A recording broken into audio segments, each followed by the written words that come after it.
दोस्तों, कैसे हो सब लोग। आज हम लोग बात करते हैं कि आपके टैलेंट के साथ साथ ऐसा कौन सा इंपॉर्टेंट फैक्टर है जो आपकी प्रोडक्शन एंड प्रोडक्टिविटी को कंट्रोल करता है। तो आज हम लोग बात करने जा रहे हैं वर्क प्लेस इन्वायरमेंट के बारे में। तो एक फेमस स्टडी हुई थी जिसको वेस्टर्न इलेक्ट्रिक कंपनी और हॉथन स्टडीज भी बोलते हैं, कंडक्टेड फ्रॉम 1924 टू 1932। इस स्टडी को बेसिकली 4 सब पार्ट्स में डिवाइड किया गया था और वहाँ पता लगाया गया था कि वर्क प्लेस पे आप जितना इम्पोर्टेंट और जितना लाउड फील करते हो, उतना ही बेटर आपका काम करने का तरीका होता है, उतनी ज़्यादा आपकी प्रोडक्शन होगी, उतनी ज़्यादा आपकी प्रोडक्टिविटी होगी। तो जो 4 सब स्टडीज़ थी उसमें पहला पार्ट था द ग्रेट इल्यूमिनेशन, कि वहाँ पे जो लाइटिंग कंडीशन थी एक बार उसको इम्प्रूव किया गया, एक बार उसको डिटेरिएट किया गया, इस हद तक कम कर दिया गया कि वर्कर्स को दिखाई ना दे।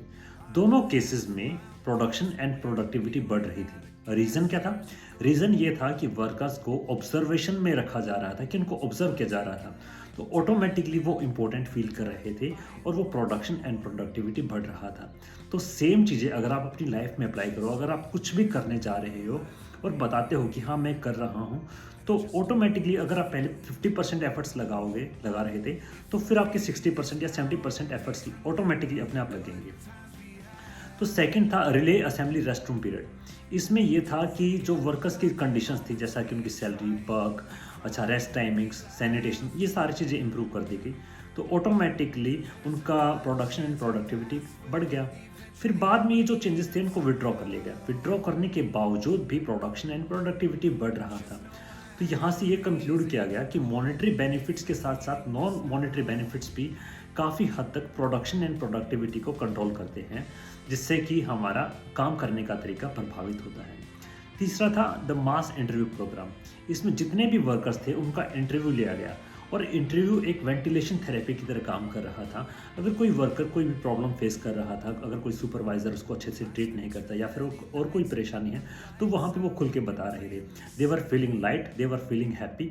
Automatically happy person gives more and the production and productivity was increasing. And last was the bank wiring experiment, in which it was found that basically every organization has two type of targets, the management target and the group target. तो management target और group target में हमेशा difference मिलता है।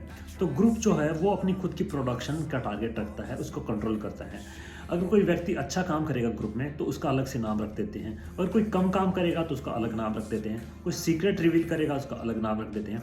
तो basically name calling and all this like social image बनाना, एक social image के जरिए उसका एक सोशल जो ओनर है उसको कंट्रोल करते थे, और उसके ज़रिए फिर वो प्रोडक्शन एंड प्रोडक्टिविटी कंट्रोल होता था। और ये प्रोडक्शन एंड प्रोडक्टिविटी काफ़ी हद तक इससे प्रभावित हो रहा था। तो ये सारे फैक्टर्स हैं जो कि इम्पोर्टेंट हैं और जो हमारे काम करने के तरीके को प्रभावित करते हैं। आप कहीं भी जाते हो, स्कूल, कॉलेज, ऑफिस या फिर एनी अदर प्लेस, तो वहाँ पे जो वर्क प्लेस इन्वायरमेंट है वो बहुत इंपॉर्टेंट डिसाइडिंग फैक्टर है। So we can see that apart from our talent, there are other important factors as well that control the production and productivity, like the behavior of the co-workers, the behavior of the supervisors, the conditions that are available there, like the sanitation, the illumination, and how they are treating us with love, with care.